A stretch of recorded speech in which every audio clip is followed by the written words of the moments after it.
बच्चों, आज हम कक्षा 12 व्यवसाय अध्ययन के अध्याय 11 विपणन के अभ्यास प्रश्नों पर चर्चा करेंगे। पहले हम अति लघुत्रात्मक प्रश्न देखेंगे। पहला प्रश्न है, माल और सेवाओं के विपणक को ब्रांडिंग के 2 लाभ बताएं। विपणक को क्या लाभ होते हैं ब्रांडिंग के? पहला लाभ है उत्पाद में अंतर्भेद करने में सहायक। देखिए, आसानी से उत्पादों में भेद किया जा सकता है। विज्ञापन एवं प्रदर्शन कार्यक्रमों में सहायक। विज्ञापन करने और प्रदर्शन कार्यक्रम आयोजित करने में भी सहायता प्राप्त होती है। प्रश्न नंबर 2, ब्रांडिंग अलग अलग मूल्य निर्धारण में कैसे मदद करता है? उत्तर, ब्रांड नाम उत्पाद की गुणवत्ता के बारे में एक छवि बनाने में मदद करता है। यह ग्राहकों को विभिन्न कंपनियों के उत्पादों को अलग करने में मदद करता है। विपणक अलग अलग मूल्य लगा सकते हैं और एक अच्छी ब्रांड छवि होने पर संगठन प्रीमियम मूल्य वसूल कर सकती है। यदि ब्रांड की अच्छी छवि है तो प्रीमियम मूल्य भी वसूला जा सकता है। सभी ब्रांडों की अलग अलग कीमत होती है। आपकी गुणवत्ता अच्छी है, आपका ब्रांड अच्छा है तो आप प्रीमियम मूल्य भी वसूल सकते हैं। प्रश्न नंबर 3, विपणन की सामाजिक अवधारणा क्या है? सामाजिक अवधारणा में दीर्घ अवधि समाज कल्याण को ध्यान में रखने के साथ ही ग्राहक की संतुष्टि के अतिरिक्त विपणन के सामाजिक, नैतिक एवं प्राकृतिक पक्षों को ध्यान में रखा जाता है। देखिए, कोई भी उत्पाद तभी सफल हो सकता है जब वह उपभोक्ता की आवश्यकता की संतुष्टि करे, साथ ही साथ सामाजिक, नैतिक और प्राकृतिक जो पक्ष हैं उनको वह ध्यान में रखे, तो ही वह तेजी से आगे बढ़ सकता है। प्रश्न नंबर 4, उपभोक्ता उत्पादों के पैकेजिंग के फायदों को सूचीबद्ध करें। पैकेजिंग के क्या क्या फायदे हैं इसके बारे में पूछा गया है। पहला, उपभोक्ता वस्तुओं का स्वास्थ्य एवं स्वच्छता बनाए रखने का स्तर ऊंचा होना। देखिए, जो उपभोक्ता वस्तुएं हैं वे स्वस्थ रहती हैं, साथ ही साथ वे स्वास्थ्य के लिए भी लाभदायक होती हैं। व्यक्तिगत विक्रय स्वयं सेवा दुकानों द्वारा संभव, और जो व्यक्तिगत विक्रय है वह स्वयं सेवा दुकानों द्वारा संभव हो पाता है। वहां कस्टमर आसानी से पैकेट उठाकर अपने साथ ले जा सकते हैं। तीसरा, नवीनता के अवसर अधिक, और इसमें नवीनपन लाने का कार्य भी आसानी से किया जा सकता है। चौथा, उत्पादों का विभेदीकरण आसान, उत्पादों में अंतर करना आसान हो जाता है उसके पैकेजिंग के कारण। प्रश्न नंबर 5, पिछले कुछ महीनों के दौरान आपके या आपके परिवार द्वारा खरीदे गए 5 शॉपिंग उत्पादों की सूची बनाएं। देखिए, कई सारे उत्पाद हमारे या हमारे परिवार द्वारा खरीदे गए हैं। कुछ मुख्य उत्पाद हैं वस्त्र, एलसीडी टीवी, कार, गहने, किताबें इत्यादि। इसके अलावा भी कई अन्य उत्पाद आप यहाँ लिख सकते हैं, अपने अनुसार इसका उत्तर दे सकते हैं। प्रश्न नंबर 6, रंगीन टीवी का एक विक्रेता जिसके पास देश के मौजूदा बाजार हिस्सेदारी का 20% है, अगले 3 वर्षों में अपनी बाजार हिस्सेदारी को 50% तक बढ़ाने का लक्ष्य रखता है। इस उद्देश्य को प्राप्त करने के लिए उन्होंने एक क्रियात्मक कार्यक्रम निर्दिष्ट किया। ऊपर चर्चा किए गए विपणन के कार्य का नाम दें। सबसे महत्वपूर्ण गतिविधि जो एक बाजार को विकसित करने की आवश्यकता है वह एक उपयुक्त विपणन योजना है जो उद्देश्यों को प्राप्त करने में मदद करेगी। उनके द्वारा एक विपणन योजना तैयार की जा रही है जो उनके लक्ष्य को, उनके उद्देश्यों को प्राप्त करने में सहायता करेगी। इस प्रश्न में यह मार्केटिंग प्लानिंग है जिसे लागू करने की आवश्यकता है ताकि उद्देश्यों को प्राप्त करने के लिए उन रणनीतियों पर निर्णय लिया जा सके जिन्हें लागू किया जाना है। यहां पर मार्केटिंग प्लानिंग की जा रही है, विपणन योजना तैयार की जा रही है और उसको सही तरीके से यदि लागू कर दिया जाता है तो संगठन अपने उद्देश्यों को प्राप्त कर लेगा। आगे है लघुत्रात्मक प्रश्न। प्रश्न नंबर 1, विपणन क्या है? माल और सेवाओं के आदान प्रदान की प्रक्रिया में यह क्या कार्य करता है? देखिए, विपणन एक सामाजिक क्रिया होती है जिसमें जो क्रेता होता है वह वस्तुओं और सेवाओं का एक मूल्य चुकाकर उन्हें खरीदने का कार्य करता है। विपणन एक सामाजिक क्रिया है। यह एक ऐसी प्रक्रिया है जिसमें लोग वस्तु एवं सेवाओं का मुद्रा अथवा किसी ऐसी वस्तु में विनिमय करते हैं जिसका उनके लिए कुछ मूल्य है। देखिए, वास्तव में विपणन क्या है? यह उत्पादक से, जो उत्पादक होता है उससे उसकी वस्तुएं, जो भी उत्पाद उसने तैयार किया है उसको ग्राहक तक पहुंचाने की क्रिया होती है। इसमें उत्पादक से उत्पादों को ग्राहक तक पहुंचाने की समस्त क्रियाएं सम्मिलित होती है। कुछ क्रियाएं उत्पादक को पहले करनी होती है, उत्पाद के तैयार करने से पहले, कि ग्राहक की आवश्यकताएं क्या है, उसके लिए उसे अनुसंधान करना पड़ता है, उसके लिए उसे कई प्रकार की योजनाएं बनानी पड़ती है। साथ ही उत्पाद को बेच देने के बाद में वह उत्पाद के संबंध में ग्राहक समर्थन सेवाएं भी प्रदान करता है। तो यह होता है विपणन। यह एक सामाजिक प्रक्रिया होती है जिसमें लोग उत्पादों को खरीदने का कार्य करते हैं जिनका निर्माण उत्पादनकर्ता द्वारा किया गया था। विपणन के कार्य क्या क्या कार्य हैं? देखिए, विपणन अनुसंधान, विपणन नियोजन, उत्पाद का विकास, प्रमापीकरण, पैकेजिंग, ब्रांडिंग, ग्राहक समर्थन सेवाएं, उत्पाद का मूल्य निर्धारण करना, संवर्धन, वितरण, परिवहन, संग्रहण अथवा भंडारण। ये कुछ कार्य हैं जो विपणनकर्ता को करने होते हैं अपने उत्पादों को ग्राहक तक पहुंचाने तक, उससे पहले और उसके बाद में। प्रश्न नंबर 2, विपणन की उत्पाद अवधारणा और उत्पादन अवधारणा के बीच में अंतर करें। देखिए, उत्पादन अवधारणा उत्पादन को बढ़ाने पर जोर देती है, जबकि उत्पाद अवधारणा उत्पाद की गुणवत्ता पर बल देती है। आइए अंतर देख लेते हैं। कुछ आधार बिंदुओं के ऊपर देखेंगे। प्रारंभ बिंदु पर उत्पादन अवधारणा कारखाने से संबंधित है, उत्पाद अवधारणा भी कारखाने से संबंधित है। मुख्य केंद्र बिंदु उत्पाद अवधारणा में उत्पाद की मात्रा पर केंद्र बिंदु बनाया गया है, यानी उत्पाद की मात्रा को बढ़ाने पर जोर दिया गया है। उत्पाद अवधारणा में उत्पाद की गुणवत्ता, निष्पादन, उत्पाद का स्वरूप, इस पर जोर दिया गया है।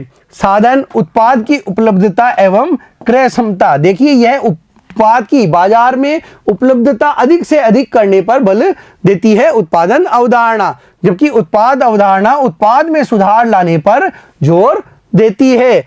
समाप्ति, उत्पादन की मात्रा। देखिए, उत्पादन अवधारणा उत्पादन की मात्रा को बढ़ाने पर ही बल देता है और उत्पादन की मात्रा बढ़ते ही इसका काम समाप्त हो जाता है, जबकि उत्पाद अवधारणा उत्पाद की गुणवत्ता से लाभ प्राप्ति तक चलता रहता है। किस प्रकार उत्पाद की गुणवत्ता को बढ़ाया जाए, किस प्रकार की उत्पाद की जो गुणवत्ता है उसको सुधारा जाए कि ग्राहक अधिक से अधिक खरीदें और लाभ प्राप्त किया जाए। प्रश्न नंबर 3, उत्पाद उपयोगिता का एक बंडल है, चर्चा करें। देखिए, उत्पाद यदि अच्छा होगा तो ग्राहक की आवश्यकताएं संतुष्ट की जा सकती हैं। उत्पाद उपयोगिताओं का समूह है। ग्राहकों की दृष्टि से देखें तो उत्पाद के संबंध में यह विचार सही है, क्योंकि उत्पाद का क्रय ग्राहक उसकी कुछ आवश्यकताओं की संतुष्टि की क्षमता के कारण करता है, किया जाता है। एक क्रेता किसी वस्तु अथवा सेवा का क्रय इसलिए करता है क्योंकि यह उसके लिए उपयोगी है अथवा उसे यह कुछ लाभ पहुंचाती है। देखिए, कोई भी व्यक्ति वस्तु और सेवा को कब खरीदेगा? जब उससे उसे किसी प्रकार का लाभ होगा, जब उसे किसी प्रकार का फायदा होगा, तभी वह वस्तु और सेवाओं का क्रय करता है। किसी उत्पाद को खरीदने से ग्राहक को उपयोगिता की दृष्टि से 3 लाभ प्राप्त होते हैं: कार्यात्मक लाभ, मनोवैज्ञानिक लाभ और सामाजिक लाभ। उदाहरणार्थ, एक कार का क्रय परिवहन के रूप में कार्यात्मक उपयोगिता प्रदान करता है, लेकिन इसके साथ ही प्रतिष्ठा एवं सम्मान की आवश्यकता की पूर्ति करता है, तथा कार की सवारी के कारण कुछ लोगों द्वारा सम्मान की दृष्टि से देखा जाना सामाजिक लाभ पहुंचाता है। ये तीनों ही प्रकार के लाभ एक कार को खरीदने से यहाँ दिखाए गए हैं कि देखिए, यहाँ पर काम में लेने से कार्यात्मक उपयोगिता सिद्ध होती है और मनोवैज्ञानिक लाभ भी मिलता है कि हमारे पास कार है, क्योंकि प्रतिष्ठा और सम्मान बढ़ता है, और समाज में सम्मान की दृष्टि से देखे जाने से सामाजिक लाभ भी प्राप्त होता है।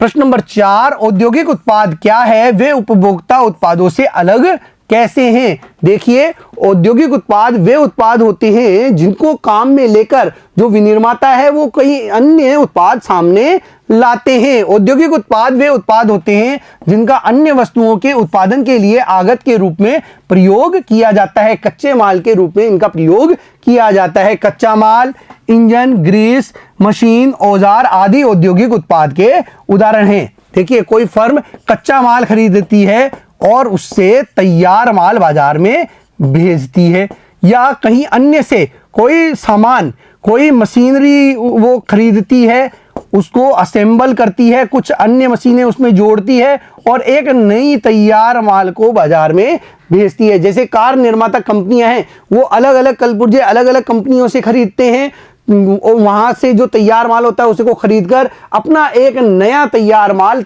तैयार करती है और बाजार में भेज देती है।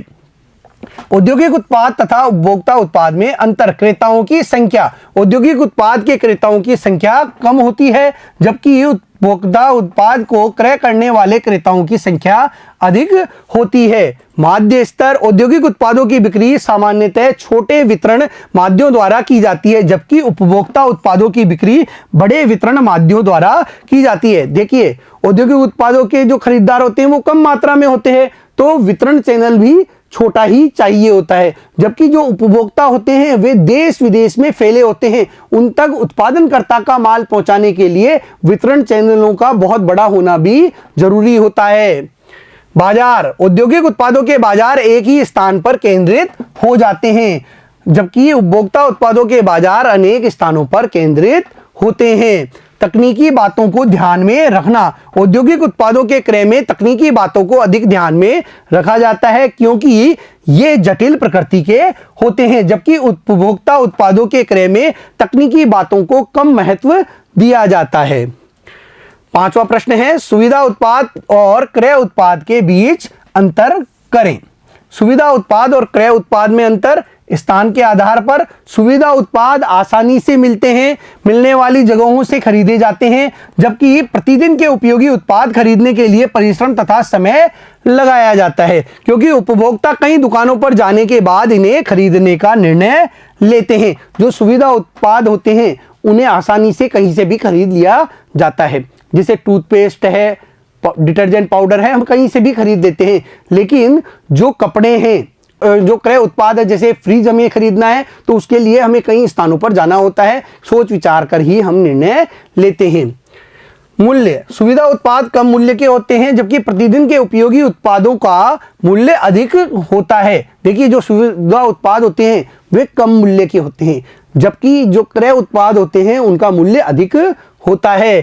क्रय। सुविधा उत्पाद नियमित तथा छोटी मात्रा में खरीदे जाते हैं, जबकि प्रतिदिन के उपयोगी उत्पाद कभी कभी खरीदे जाते हैं। जो प्रतिदिन के उपयोगी उत्पाद हैं, फ्रिज है, कार है, ये हम कभी कभी खरीदते हैं। कई लोग तो जीवन में एक बार ही इन्हें खरीद पाते हैं, जबकि जो सुविधा उत्पाद हैं वे नियमित रूप से खरीदे जाते हैं और छोटी छोटी मात्रा में खरीदे जाते हैं। निर्णय। सुविधा उत्पादों को खरीदने का निर्णय शीघ्र ले लिया जाता है, जबकि प्रतिदिन के उपयोगी उत्पादों को खरीदने के निर्णय लेने में समय लगाया जाता है। बड़े सोच विचार के बाद ही प्रतिदिन काम में आने वाले जो उत्पाद होते हैं उन्हें खरीदा जाता है, जबकि सुविधा उत्पाद के लिए हम ज़्यादा नहीं सोचते हैं। पेन लेना है, ज़्यादा नहीं सोचेंगे, तुरंत पेन ले लेंगे, लेकिन एक टेलीविज़न खरीदना है तो उस पर बहुत ज़्यादा विचार करते हैं।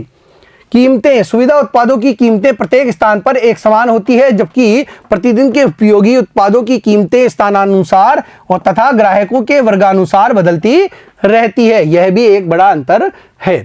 प्रश्न नंबर 6, उत्पादों के विपणन में लेबलिंग के कार्यों का वर्णन करें। देखिए, उत्पादों के विपणन में लेबलिंग का क्या कार्य है, इसके बारे में पूछा गया है। उत्पादों के विपणन में लेबलिंग के कार्य। उत्पाद के विवरण एवं विषय वस्तु की जानकारी देना। देखिए, लेबलिंग के माध्यम से उत्पाद का विवरण प्राप्त होता है, साथ ही उत्पाद के बारे में सारी जानकारी उपभोक्ता को प्राप्त हो जाती है। दूसरा, उत्पाद अथवा ब्रांड की पहचान कराना। इससे उत्पाद की ब्रांड की पहचान आसानी से हो जाती है। तीसरा, उत्पादों का श्रेणीकरण करना। उत्पादों को अलग अलग श्रेणियों में बांटा जाना संभव हो पाता है उसकी लेबलिंग के आधार पर।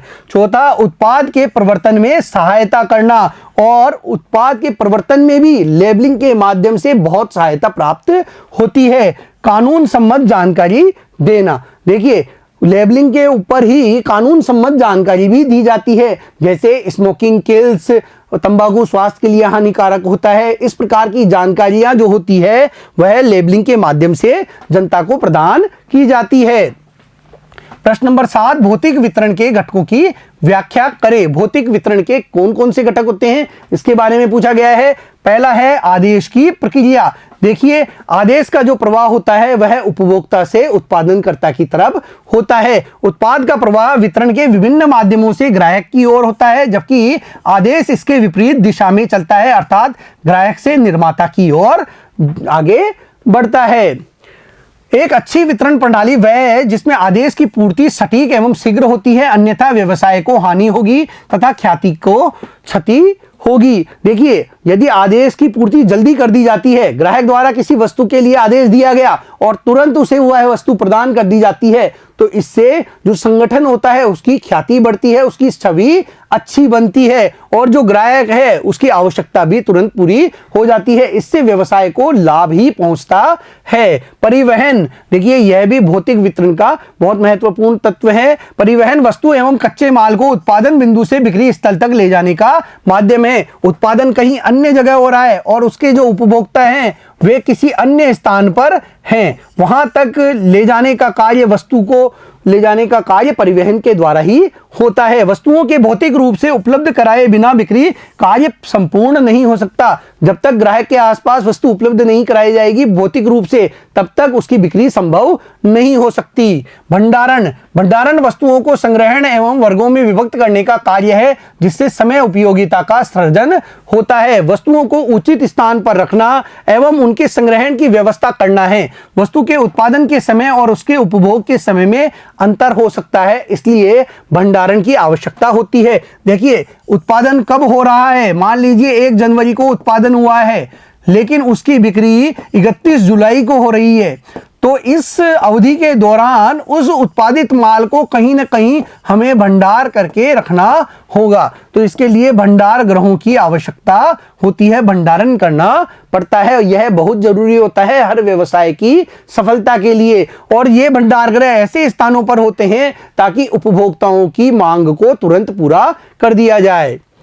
संग्रहित माल पर नियंत्रण, भंडारण संबंधित निर्णय से स्टॉक में रखे माल के संबंध में निर्णय जुड़ा है, जो कई निर्माताओं की सफलता की कुंजी है। स्टॉक में कितना माल रखना है, यह निर्णय लेना भी बहुत महत्वपूर्ण होता है। स्टॉक में रखे माल के संबंध में महत्वपूर्ण निर्णय इस संबंध में लेना है कि इसका स्तर क्या हो, कितना स्तर इसका हो, यह एक फर्म की सफलता को निर्धारित करता है।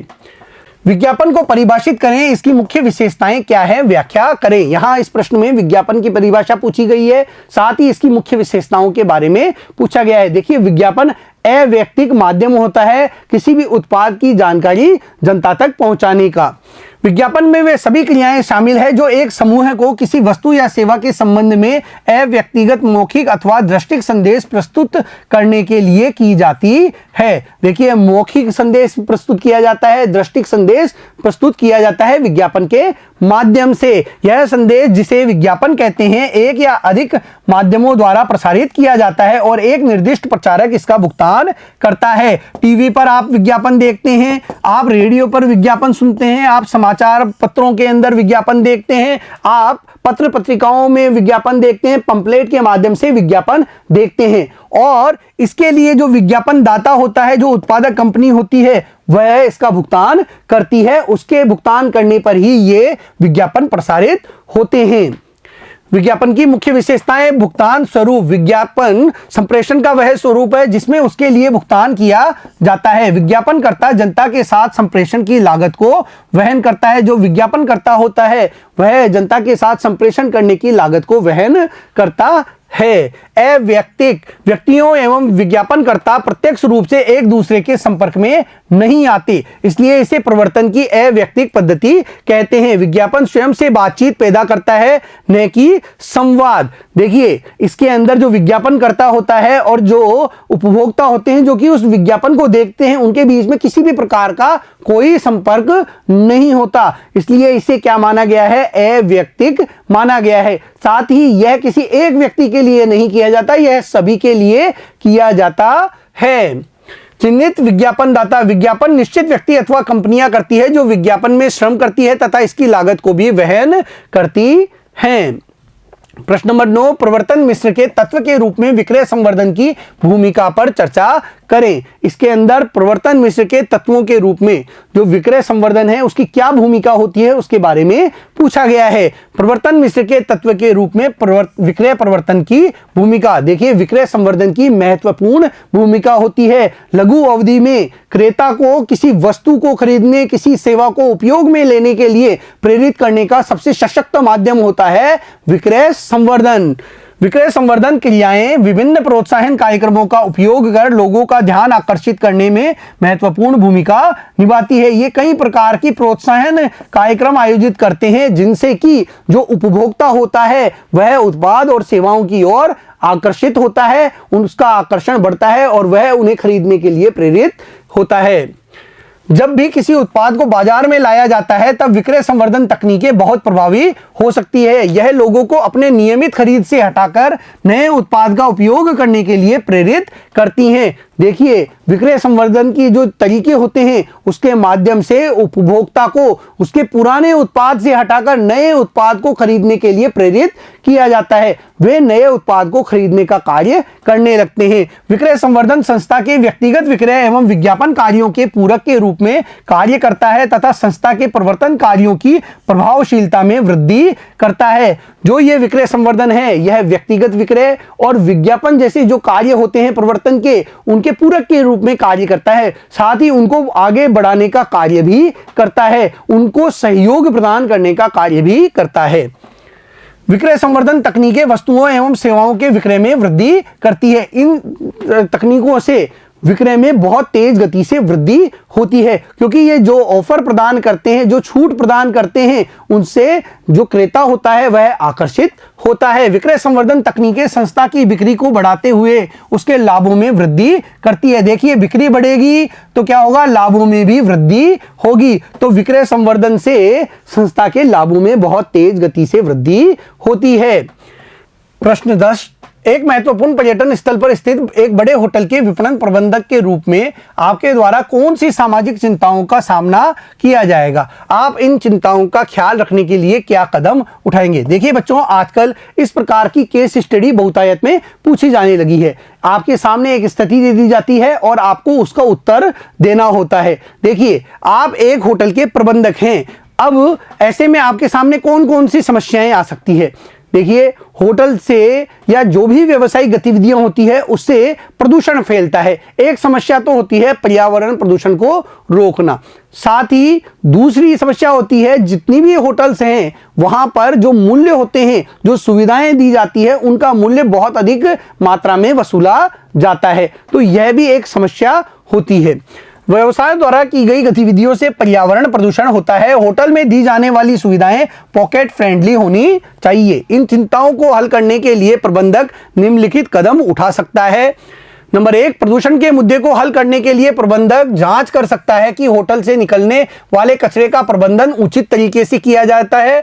सूखे और गीले कचरे जैसे अपशिष्ट पदार्थों को कचरे के रूप में निपटाया जाना चाहिए। देखिए वह एक तो यह कर सकता है कि जो होटल से कचरा निकल रहा है उसका सही तरीके से उसका काम में लिया जा रहा है, उसको सही तरीके से अलग अलग किया जा रहा है कि नहीं किया जा रहा है। जैसे गीले कचरे को अलग करना, सूखे कचरे को अलग करना, उसका प्रबंधन सही तरीके से किया जा रहा है या नहीं किया जा रहा, इस पर ध्यान देना चाहिए। होटल परिसर के अंदर बेची जाने वाली वस्तुओं की कीमतें वस्तु की अधिकतम खुदरा मूल्य कीमत से अधिक नहीं होनी चाहिए। साथ ही यह भी ध्यान रखना चाहिए कि जो मूल्य वस्तुओं पर अंकित है उससे अधिक मूल्य नहीं वसूला जाए। यह भी एक प्रबंधक को ध्यान में रखना चाहिए।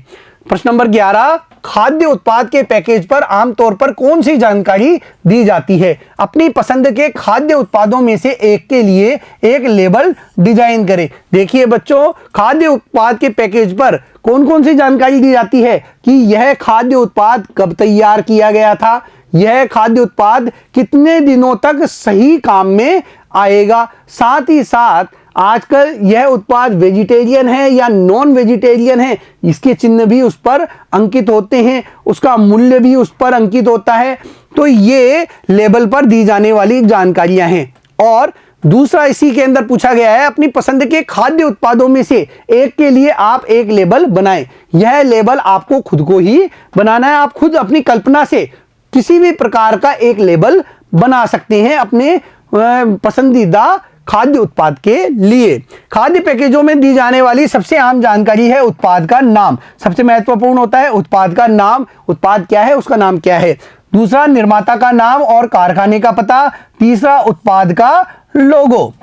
चौथा, उत्पाद की सामग्री। पांचवा, उपयोग कैसे करें, उत्पाद की विशेषताएं। ये सभी जानकारियां उस पर अंकित होती है, जो लेबल होता है उस पर ये सारी जानकारियां होती है। इसके अलावा मूल्य की जानकारी होती है, वह कब तक उपयोग में लाया जा सकता है, इसकी जानकारी भी होती है एक लेबल पर। अब आप अपने अनुसार किसी भी खाद्य पदार्थ का लेबल बना सकते हैं। मान लीजिए चिप्स का लेबल बनाना है तो आपने चिप्स का चित्र बना दिया, उसका एक नाम रख दिया है, उसके ऊपर कई अलग अलग जो डिजाइन है कलर कर दिए हैं, अलग अलग डिजाइन बना दी है। तो इस प्रकार से आप उसको अपना एक लेबल प्रदान कर सकते हैं। उस पर किस प्रकार से उपयोग में लाया जाना है इसका विवरण भी लिख सकते हैं, उसकी कीमत भी अंकित कर सकते हैं। ये इस तरीके से आपको अपना लेबल बनाना है। प्रश्न नंबर 12, टिकाऊ उपभोक्ता व उत्पादों के खरीदारों के लिए मोटरसाइकिल के नए ब्रांड की एक मार्केटिंग कंपनी के प्रबंधक के रूप में आप ग्राहक देखभाल सेवाओं की क्या योजना बनाएंगे। देखिए, यह भी एक केस स्टडी है कि आप टिकाऊ उपभोक्ता उत्पादों के खरीदारों के लिए मोटरसाइकिल जो है उसके नए ब्रांड के मार्केटिंग कंपनी के प्रबंधक हैं। अब आप किस प्रकार की ग्राहक देखभाल सेवाओं को उपलब्ध कराना चाहते हैं, किस प्रकार से उसकी योजनाएं बनाएंगे। मोटरसाइकिल के विपणन के लिए ग्राहक देखभाल सेवाएं निम्नानुसार है। EMI भुगतान के लिए समर्थन, कि जो EMI का भुगतान किया जाता है उसके लिए आप किस प्रकार से उन्हें समर्थन सेवाएं दे सकते हैं। दूसरा, बाइक पर विस्तारित वारंटी के लिए समर्थन, कि जो बाइक वो मोटरसाइकिल खरीदेगा उस पर किस प्रकार की वारंटी आपके द्वारा दी जाएगी, इसके समर्थन में आप सेवाएं प्रदान कर सकते हैं। तीसरा, शून्य वित्त योजनाएं, भाई वो मोटरसाइकिल खरीद रहा है, उसके अगर उसके पास पैसे नहीं है तो आप उसको किस प्रकार से लोन पर वह मोटरसाइकिल क्रय करने के लिए प्रेरित करेंगे, इसके संबंध में किस प्रकार की योजनाएं आपके पास है। चौथा, सेवा के बारे में याद दिलाना। पांचवा, 2 पहिया बीमा योजनाओं का समर्थन करना। ये सारे कार्य आपको एक प्रबंधक के रूप में करने होंगे। देखिए बच्चों, आज इस वीडियो में हमने इस अध्याय के अति लघुत्तरात्मक प्रश्न देखे, अगले वीडियो में फिर मिलेंगे। धन्यवाद।